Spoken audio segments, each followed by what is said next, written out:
Era uma noite quente de verão em Cubatão, São Paulo. O céu estava claro, com a lua cheia brilhando intensamente.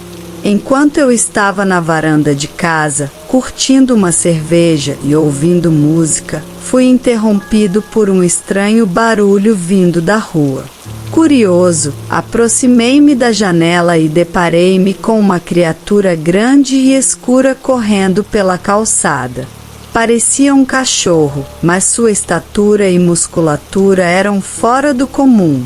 Sua pelagem negra, intercalada por alguns pelos brancos, destacava-se na noite. Um calafrio de medo percorreu meu corpo, pois era inegável, estava diante de um lobisomem. O ser desapareceu nas sombras, deixando-me paralisado por alguns minutos. Quando recuperei a capacidade de me mover, fui até a varanda, olhando a rua, esperando que o lobisomem retornasse. Minutos depois, ele reapareceu, vindo na minha direção. A tensão no ar aumentava, e eu sabia que algo precisava ser feito, mas o medo me dominava. A ideia de enfrentar a criatura era assustadora, e eu temia pela minha vida. Com coragem recém-encontrada, decidi perseguir o lobisomem. Corri pela rua, gritando por socorro, mas meus apelos pareciam perdidos no silêncio noturno.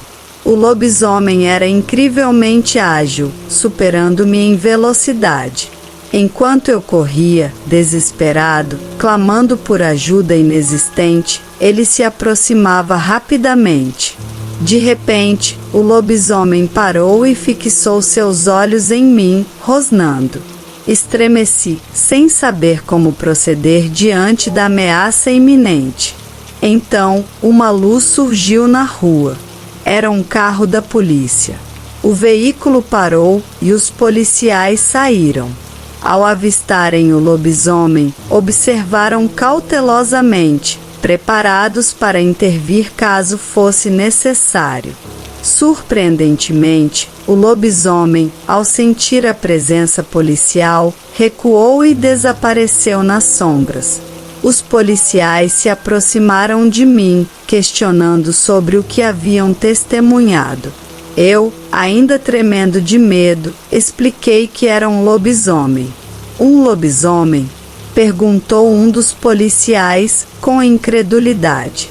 Apesar da incredulidade policial, eu permanecia firme em minha convicção.